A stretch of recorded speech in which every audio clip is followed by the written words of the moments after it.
नमस्कार सबैजनालाई।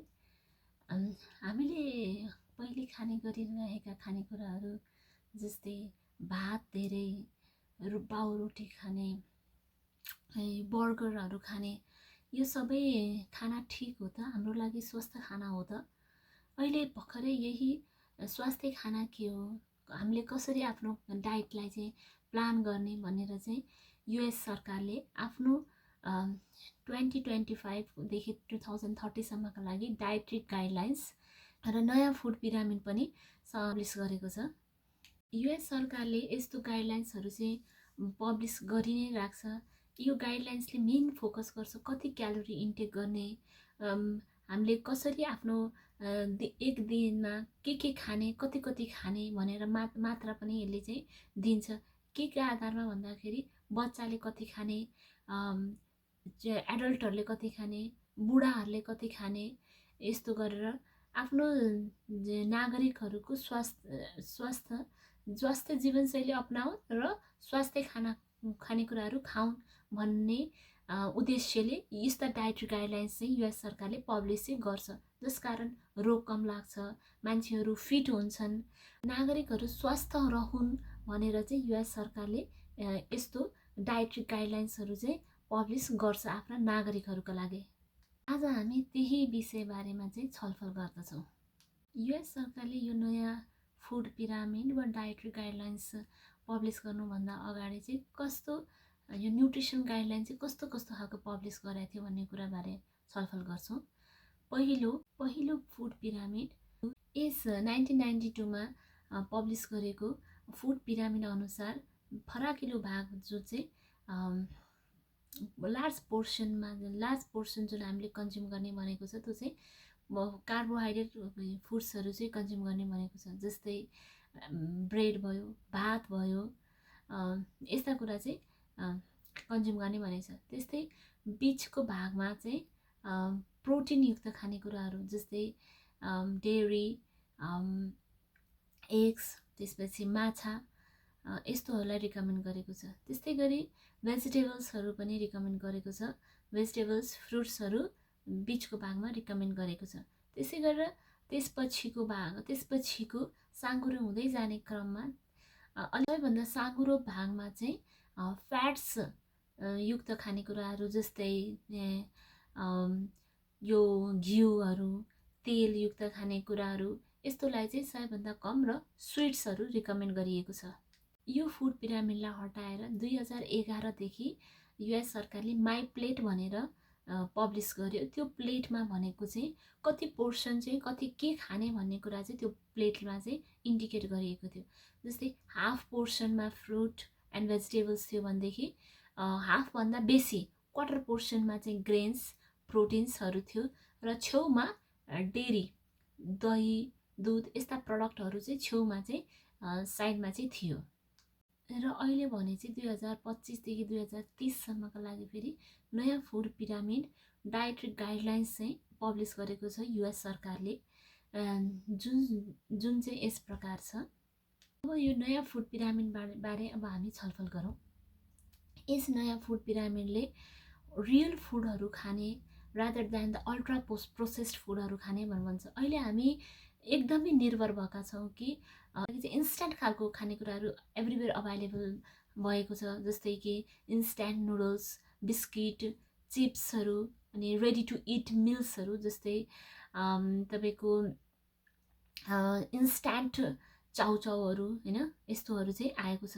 तर यो खानेकुराहरूले हाम्रो पेट त भर्छ, तर त्यो के हाम्रो बडीको लागि आवश्यक कुराहरू त्यसले प्रोभाइड गर्छ त, न्युट्रिसियस छ त यी यस्ता वस्तुहरू छैनन्। त्यही भएको कारणले गर्दाखेरि यो न्यू गाइडलाइनले चाहिँ रियल फुड्सहरू खाने रादर देन द प्रोसेस्ड फुड्सहरू खाने भनेर भन्छ। रियल फुड्सहरू भनेको मतलब रियल भेजिटेबल्स, फ्रुट्सहरू, त्यसपछि लिग्युम्सहरू यसरी चाहिँ खाने भन्छ, रादर देन त्यसका प्रोसेस्ड फर्महरू। जस्तै फलफुलै सिधै खानु बेटर हो रादर देन द जुस पनि खान सक्यो, तर एडिटिभ्सहरू चाहिँ कम हुनु पर्यो, जस्तै सुगरहरू कम हुनु पर्यो भनेर चाहिँ भन्छ। त्यस्तै गरी यो डाइट्री गाइडलाइन्सले प्रोटिनलाई एकदम महत्त्वपूर्ण दिएको छ, किनभने यो प्रोटिन चाहिँ एकदम इम्पोर्टेन्ट छ हामी ह्युमन बडीको लागि, मसल्स बिल्ड गर्नको लागि, हर्मोनलाई ब्यालेन्स गर्नको लागि,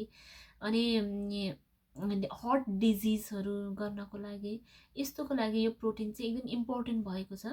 त्यही भएको कारणले गर्दाखेरि प्रोटिनलाई यो नयाँ डाइट्री गाइडलाइन्सले प्रायोरिटाइज गरेको छ। प्रोटिनका सोर्सहरू जस्तै अन्डा, माछा, मासु, रेड मिट, अब पनिर, टोफु, लेग्युम्सहरू इत्यादि पर्दछन्। पनि देख्न सक्नुहुन्छ यसमा फ्याट्सलाई पनि उत्तिकै महत्त्व दिएको छ। फ्याट भएका खानेकुराहरू जस्तै सिड्स, नट्स, जस्तै नट्स भनेको मतलब वालनट, आल्मोन्ड, त्यसपछि क्यास्यु नट, अनि ओलिभ ओइल, एभोकाडो, घिउ, होल मिल्क, यस्ता चाहिँ नेचुरल फ्याट कन्टेनिङ फुड्सहरू हुन्। यस्ता चाहिँ हाम्रो बडीको लागि नै आवश्यक पर्दछ। यस्ता खानेकुराहरू जसले हाम्रो मुटु रोगहरू चाहिँ हुन दिँदैन। त्यही भएको कारणले गर्दा यो फ्याट चाहिँ इम्पोर्टेन्ट छ भनेर यो डाइट्री गाइडलाइन्सले फ्याटलाई महत्त्वपूर्ण खानेकुरामै राखेको छ। पहिला यसले फ्याटलाई त्यति महत्त्व दिएको छैन भने अहिलेको गाइडलाइनले फ्याटलाई पनि महत्त्वपूर्ण खानेकुराको रूपमा दिएको छ, प्रायोरिटाइज गरेको छ। र सबैभन्दा थोरै भनेको चाहिँ हामीले होल ग्रेन्सहरू खाने। ग्रेन्स पनि भनेको मतलब जुन चाहिँ चोकरहरू भएको, धेरै पोलिस नगरेका वस्तुहरू चाहिँ खाने, जस्तै गहुँ खाने हैन। गहुँलाई पनि तपाईको प्रोसेस गरेर नखाने, ब्रेडहरू, रिफाइन्ड खालका फ्लोरहरू भन्दा खस्रा खालका कुराहरूबाट चाहिँ बनेका कुराहरू खाने, जस्तै कोदोको खाने, फापरको खाने। यसरी चाहिँ हामीले ब्यालेन्स डाइट चाहिँ भन्नु होला कि युएसकोले त आफ्नो नागरिकहरूको लागि हेरेर आफ्नो फुड उनीहरूको फुड इटिङ प्याटर्न्सहरूलाई हेरेर यो गाइडलाइन्स पब्लिस गर्यो। तर अब हामीले नेपालले चाहिँ यसलाई किन आवश्यक छ र भनेर भन्छौँ भनेदेखि नेपालले त अब यस्तो खालको गर्दैन। हाम्रो जनशक्ति छैन भनौँ, वा हामीसँग त्यो फाइनेन्सियल रिसोर्सेस पनि छैन, त्यही भएर पनि हाम्रो नेपालले यस्तो गर्दैन। तर कसैले निकालेको छ त्यस्तो गाइडलाइन्स, र हाम्रो देशको लागि पनि त्यो चाहिँ समहाट सिमिलर हुन आउँछ भने why not to adapt it. Not completely adapt गर्न हामीलाई त्यति हुँदैन होला, तर हामीले चाहिँ त्यसलाई आफ्नै फर्ममा चाहिँ एडप्ट किन नगर्ने त भन्ने कुरा चाहिँ हो। कारणले गर्दा हामीले नेपालीहरू चाहिँ एकदमै कन्सर्न भएका छौँ आफ्नो हेल्थलाई लिएर, आफ्नो बडी फिट हुनुपर्छ भन्ने कुरालाई लिएर।